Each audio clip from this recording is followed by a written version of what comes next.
हर खबर के लिए YouTube बिहार में ताज़ा न्यूज़ सर्च करें, सब्सक्राइब करें और फेसबुक पेज को लाइक करें।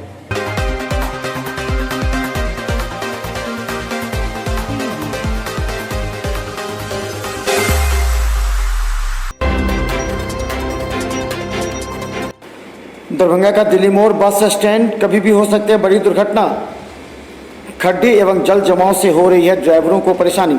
दरभंगा के दिल्ली मोड़ जब यहां स्थापना हुआ था तब लोगों में आशा की किरण जगी थी कि यहां पूरी तरह अंतर्राज्यीय बस अड्डा बनेगा और ये ख्वाब भी दिखलाए गए थे।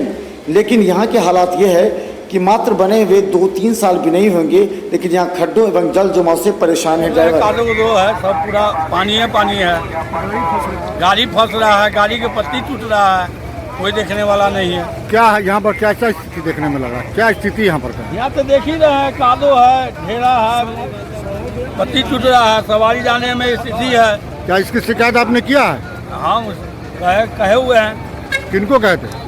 अधिकारी को, वहाँ पर जो सीओ साहब के कागज से लिखा पढ़ी भी हुआ है। क्या इसका अभी तक निराकरण नहीं हुआ है? नहीं। विश्वविद्यालय प्रशासन के द्वारा छात्र छात्राओं को एवरेज मार्किंग एवं भ्रष्टाचार में लिप्त होने का आरोप लगाकर आयशा का विशाल प्रदर्शन। इस वर्ष कोरोना संक्रमण काल में लॉकडाउन को लेकर के छात्र छात्राओं को एवरेज मार्किंग किया जा रहा है, जिससे आक्रोशित आयशा के छात्रों ने आज विश्वविद्यालय परिसर में सिर्फ धरना प्रदर्शन नहीं दिया, बल्कि इन लोगों ने वीसी, प्रोवीसी एवं रजिस्ट्रार पर भी आरोप लगाए। उनका कहना था कि पूरी तरह विश्वविद्यालय भ्रष्टाचार में लिप्त हो गया है। छात्र छात्राओं के साथ पूरी तरह भावना से खिलवाड़ किया जा रहा है। एवरेज मार्किंग कर दिया जा रहा है, चाहे रेगुलर में हो चाहे वो डिस्टेंस में हो। छात्रों को 0 नंबर दिया जा रहा है। OMR सीट से एग्जाम लेकर के छात्रों के साथ साथ वित्त रहित शिक्षकों को जो है कहिए कि नुकसान पहुंचाया जा रहा है, और विश्वविद्यालय के जो कुछ पदाधिकारी है वो मोटी रकम कमा रहे हैं। कुछ पदाधिकारी में कौन पदाधिकारी मोटी रकम? OMR सीट लाने वाले कौन है? VC है, प्रोवीसी है, रजिस्ट्रार है, जो डायरेक्ट उसमें इन्वॉल्व है। आप देखिए कि विश्वविद्यालय यातायात थाना में DSP के द्वारा जवानों को बुलाया गया प्रशिक्षण के लिए। कहा गया कि सभी अपनी ड्यूटी निभाएं समय पर। दरभंगा के नाकाछाव अवस्थित यातायात थाना में DSP बिरजू पासवान के द्वारा सभी यातायात के जवानों को बुलाया गया। इन पुलिसकर्मियों को बताया गया कि वो अपने ड्रेस में ही सभी चौक चौराहों पर रहें, विशेष निगाहें रखें, समय पर आवें और अपने कर्तव्य का निष्ठापूर्वक पालन करें। आज यातायात थाना में कार्यरत सभी गृह रक्षक पदाधिकारी और जिला का जो सिपाही है सभी कर्मी को बुलाया गया था।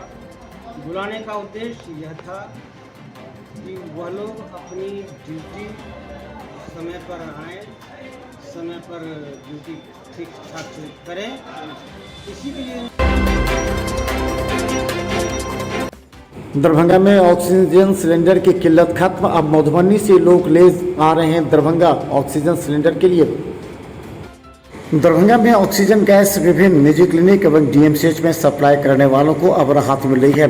हालांकि अब मधुबनी एवं समस्तीपुर से भी कई लोग यहां पर ऑक्सीजन सिलेंडर के लिए आ रहे हैं। गौरतलब है कि पिछले महीने ऑक्सीजन सिलेंडर की किल्लत की वजह से DMCH में मरीजों की मौत के आरोप भी लगे थे। हालांकि अब मधुबनी से भी कई लोग यहां आकर सिलेंडर मधुबनी के ले जा रहे हैं। और अभी तक भराया नहीं है और बहुत प्रॉब्लम हो रहा है। मधुबनी जिला से हम लोग हैं। क्या बताएं आप? कहां से आप आए हैं? मधुबनी जिला से। दरभंगा DMCH इमरजेंसी के फ्लू कॉर्नर में 18 लोगों के एंटीजन टेस्ट में एक मरीज पाया गया पॉजिटिव। दरभंगा DMCH के इमरजेंसी फ्लू कॉर्नर में जहां एंटीजन कोरोना टेस्ट किया जाता है, आज मात्र 18 मरीज कोरोना जांच के लिए पहुंचे। इनमें अधिकतर वैसे मरीज थे जो इमरजेंसी में भर्ती होने के लिए आए थे, क्योंकि जो भी मरीज इमरजेंसी में भर्ती होने के लिए आते हैं उनका एंटीजन टेस्ट लिया जाता है, उसके बाद ही जाँच होती है। आज 18 मरीज जाँच के, जिनमें एक मरीज पॉजिटिव पाए गए हैं। दरभंगा में लगातार हो रही बारिश की वजह से कई मजदूरों को होना पड़ रहा है बेरोजगार। गौरतलब है कि दरभंगा में लगातार बारिश होने की वजह से ग्रामीण क्षेत्र से आए हुए मजदूर शहरी क्षेत्र में मकान एवं भवन निर्माण का कार्य किया करते हैं, लेकिन बारिश की वजह से काम अवरुद्ध हो जाने के कारण इन गरीब मजदूरों को रोजी रोटी पर आफत आने लगा है। इन लोगों ने कहा कि बारिश की वजह से भवन निर्माण कार्य रुक गया है। कुछ मजदूर ऐसे हैं जो हायाघाट क्षेत्र से आते हैं। दरभंगा के GN गंज मोहल्ले में मजदूरों को काफ़ी परेशानी उठानी पड़ी।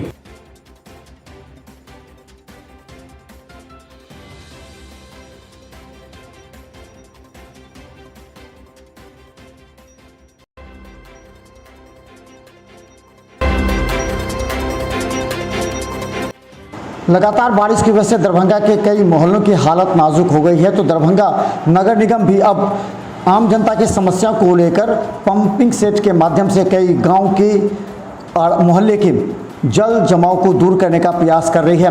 गौरतलब है कि विगत कुछ दिनों से नगर निगम की फर्जियत हो रही थी। मोहल्ले वासियों ने खुलकर विरोध प्रारंभ कर दिया था। इसके तहत दरभंगा के मेयर वैजयंती देवी खेरिया और नगर आयुक्त के आदेश के बाद दरभंगा के वार्ड नंबर 29 के साथ वार्ड नंबर 11 और 17 में जल निकासी कार्य हुआ। दरभंगा में कोरोना संक्रमण से लेकर अब तक ऑटो चालकों की मनमानी बढ़ती देख जिला प्रशासन ने थोड़ा सा सक्रियता दिखाई है।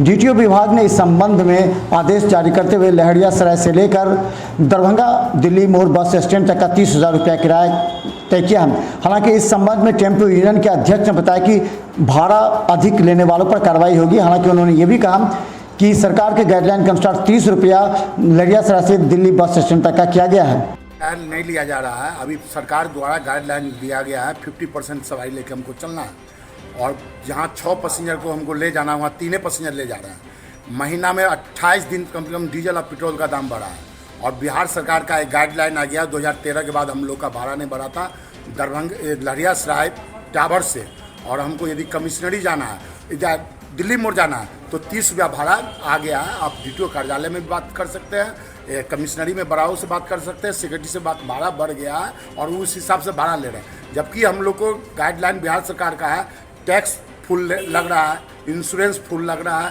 फिटनेस फुल लग रहा है, रोड में चल रहा है फुल लग रहा है। महीना में 28 दिन डीजल और पेट्रोल का दाम बढ़ा, फिर भी सरकार का ही भाड़ा।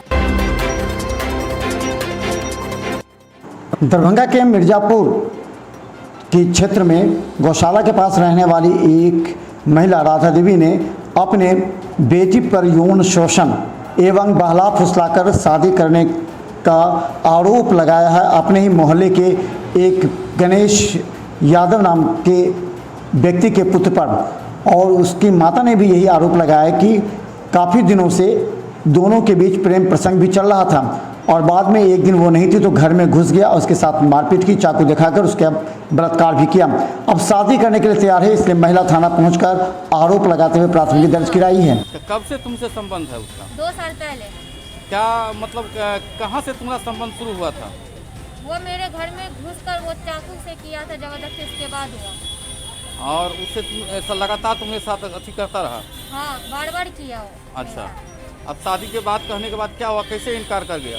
इसका उसके पापा और मम्मी की वजह से हुआ और गणेश यादव के कारण हुआ। तुम क्या चाहती हो? हम चाहते हैं शादी हो जाए।